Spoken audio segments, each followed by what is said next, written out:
Hi to all. In this video, we are going to see about a regenerative test. This comes under Electrical Missions Lab 2, experiment number 6. The another name of regenerative test is Hopkinson test. Is the useful method of testing the efficiency of a DC machine. Okay, it's a full load test and it requires two identical machines which are coupled to each other. Okay, one of these two machines is operated as a generator to supply the mechanical power to the motor, and the other is operated as a motor to drive the generator. For this process of back to back driving the motor and generator, Hopkinson test are also called back to back test. So regenerative test, back to back test and Hopkinson test all are same only. Okay, if there are no losses in the machine, either motor or generator, there is no external power supply would have needed. But due to the drops in the generator output voltage, we need an extra voltage to supply the proper input voltage to the motor. Hence, the power drawn from the external supply is therefore used to overcome the internal losses of the motor generator set.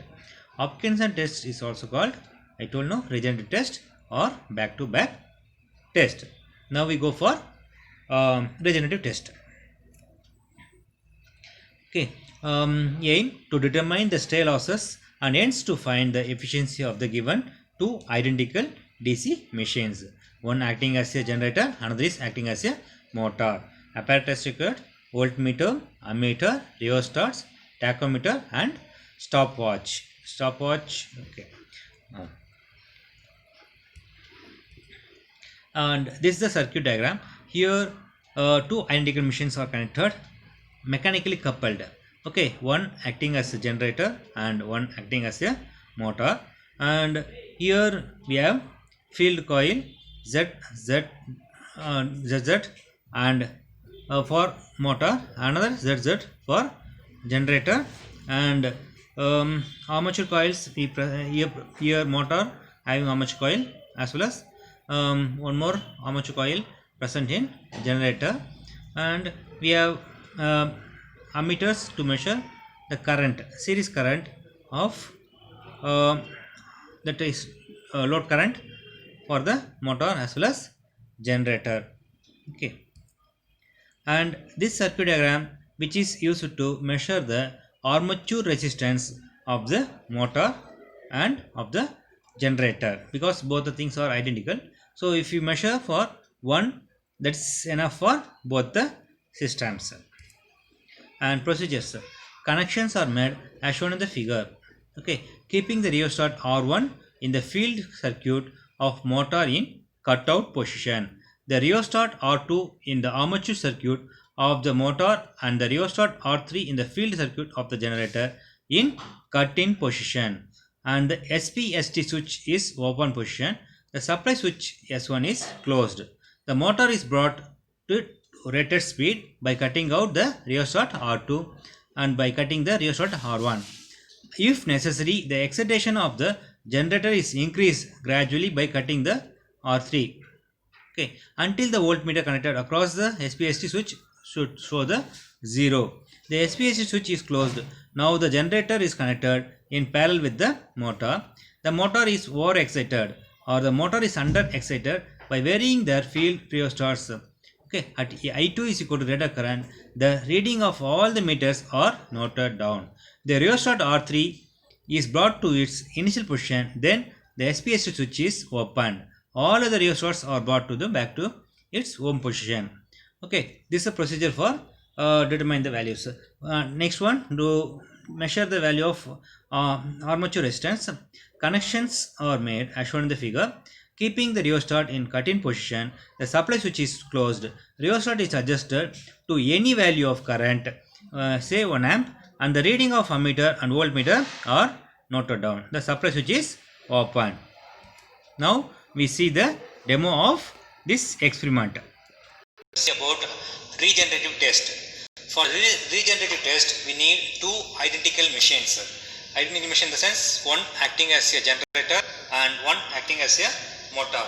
this one acting as a motor and this one acting as a generator, and these two will be coupled through a mechanical couple.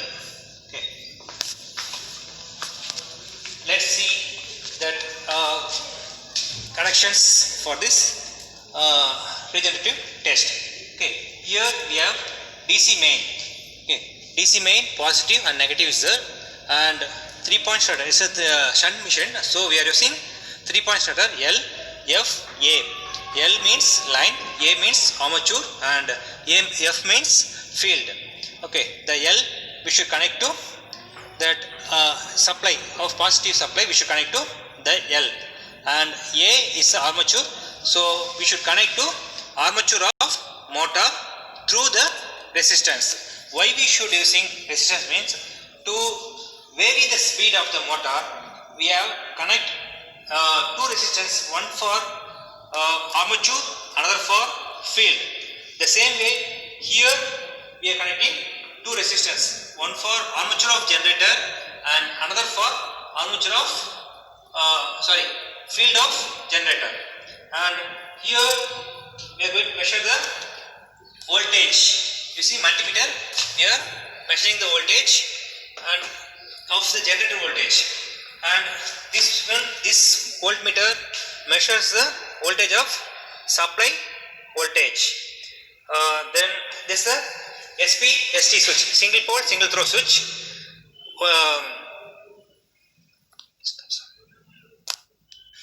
This will be the DP-ST switch. We are using as a SP-ST, single pole single throw switch. Now we see how the connections will take place for this experiment. First we should down the DP-ST switch.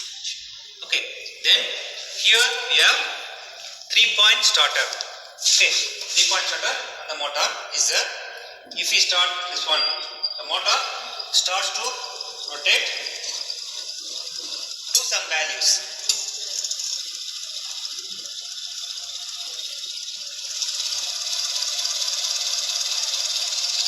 Okay, but the motor speed will be less.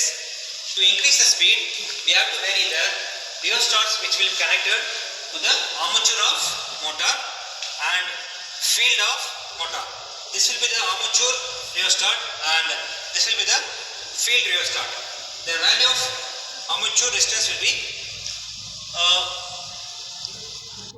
now see the speed. The value will be very less. To increase the speed, we should adjust the rheostat of armature and field. Now I will adjust the speed of the armature rheostat.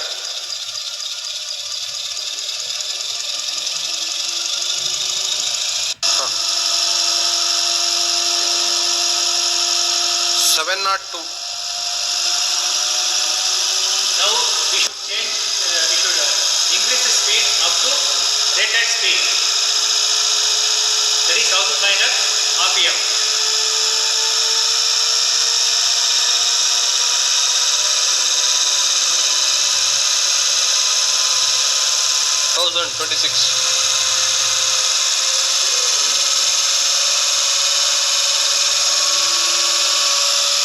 Okay.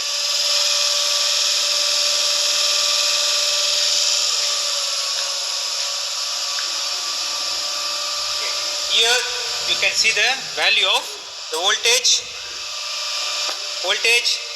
generated in the generator, that is coupled with motor. Okay, this is the voltage and it should be make it 0. For that we are going to adjust the rheostat of field in generator. Once we increase the value of resistance, the voltage generator will be reduced.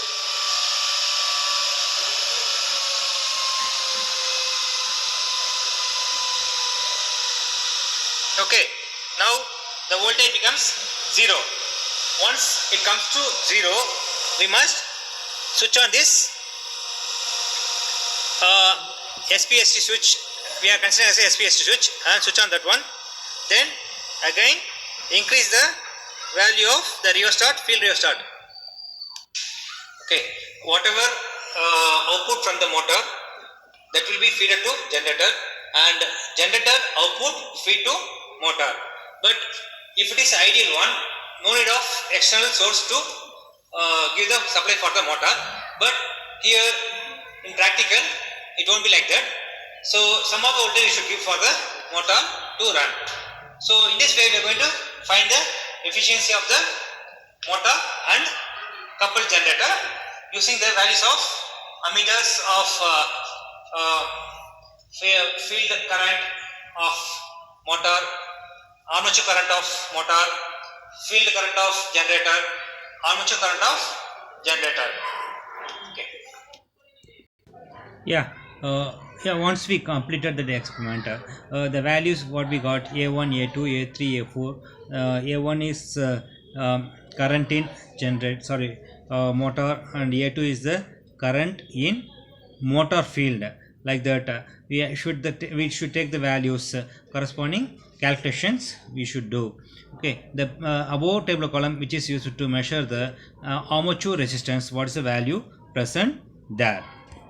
Okay, then we have to calculate the calculation using these formulas for the efficiency of motor as well as efficiency of generator. And this is the model graph, and this is the actual graph what we got for this experiment.